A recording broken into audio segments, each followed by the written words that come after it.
السلام علیکم۔ آج جو کہانی میں آپ کو بتانے جا رہی ہوں وہ ایک لڑکی کی سچی کہانی ہے۔ اس لڑکی کا نام سارا ہے۔ سارا بچپن سے ہی جنات اور دوسری مخلوقات میں بہت دلچسپی رکھتی تھی۔ وہ اکثر جنات کی کہانیوں کی کتابیں پڑھا کرتی تھی اور اس کی نانی بھی اسے اکثر ایسی کہانیاں سنایا کرتی تھی۔ وہ بچپن سے ہی خوابوں میں پیرانارمل ایکٹیویٹیز کا مشاہدہ کیا کرتی تھی اور یہ سلسلہ اس کے بڑے ہونے تک جاری رہا۔ پھر کچھ یوں ہونے لگا، کچھ عرصے بعد وہ کچھ ایسے خواب دیکھنے لگی جس میں وہ جس جگہ جانا چاہتی چلی جاتی۔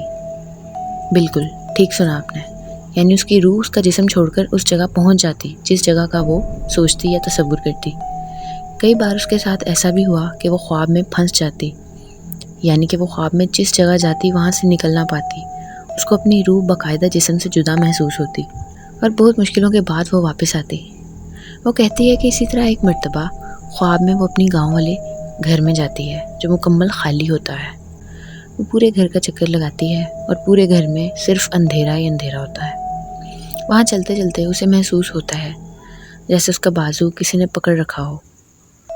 وہ ہل نہیں پاتی۔ وہ یہ دیکھنے کے لیے کہ کس نے اس کا بازو پکڑا ہے اور کس نے روکا ہے اسے نیچے دیکھتی ہے۔ اسے ایک کالے رنگ کی بلی نظر آتی ہے جس نے اس کا بازو پکڑ رکھا ہوتا ہے، لیکن سارا کہتی ہے کہ وہ یہ بھی جانتی ہے کہ وہ بلی نہیں ہوتی، چونکہ آپ سب جانتے ہیں کہ کچھ جنات، آسیب، پیرانارمل چیزیں اکثر جانوروں کی شکل میں موجود ہوتی ہیں۔ سارا کہتی ہے کہ وہ بلی بہت عجیب طریقے سے اسے گھور رہی ہوتی ہے اور وہ اس کا بازو نہیں چھوڑتی۔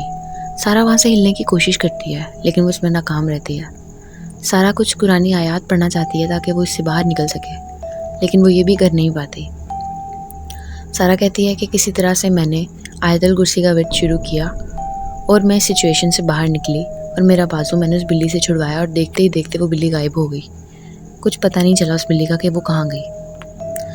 وہ اس گھر میں ایک کمرے میں ہوتی ہے جہاں پر اس کو کچھ سنائی دیتا ہے۔ سارا کے مطابق وہ کسی کے چلنے کی آواز تھی، جبکہ وہ کہتی ہے کہ خواب میں وہ گھر بالکل خالی تھا، وہاں میرے علاوہ کوئی بھی نہیں تھا، لیکن وہاں پر اسے کسی کے چلنے کی آوازیں آتی ہیں۔ وہ ان آوازوں کا پیچھا کرتی ہے۔ وہ گھر میں گھومتی پھرتی رہتی ہے اور اسے وہ آوازیں مسلسل آ رہی ہیں جیسے کوئی چل رہا ہو۔ وہ ان آوازوں کو مسلسل فالو کرتی ہے لیکن اس کو کوئی نظر نہیں آتا۔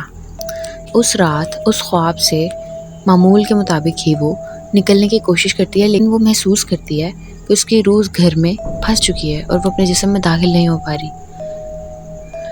اس کے بعد کیا ہوا وہ خود بھی نہیں جانتی، لیکن جب وہ اٹھی، جب وہ نیند سے جاگی تو وہ کہتی ہے میں نے اپنے جسم پر وہ نشان دیکھے جو اس بلی نے ڈالے تھے، یعنی کہ بلی نے خواب میں اس کا بازو جکڑا تو جب وہ صبح اٹھی تو وہ نشان واقعی میں اس کے بازو پہ موجود تھے۔ لیکن یہاں پر جو سب سے غور کرنے والی بات ہے وہ یہ ہے کہ وہ نشان کسی بلی کے پنجوں کے نہیں تھے، وہ کسی انسان کی انگلیوں کے تھے۔ اور سارا کہتی ہے کہ میرا وہ شک بالکل درست تھا کہ وہ کوئی بلی نہیں تھی، وہ کوئی انسان نما مخلوق تھی، یعنی کہ جن۔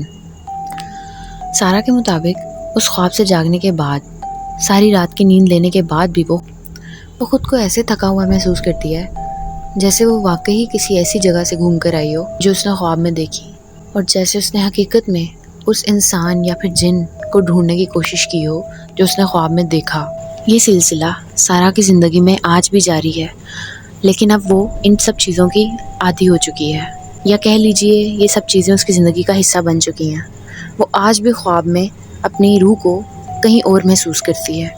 کچھ لوگوں کو یہ صلاحیتیں اللہ کی طرف سے عنایت کی جاتی ہیں اور سارا بھی شاید ان لوگوں میں سے ایک ہے۔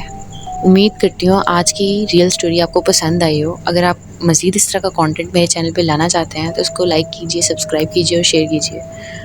اللہ حافظ۔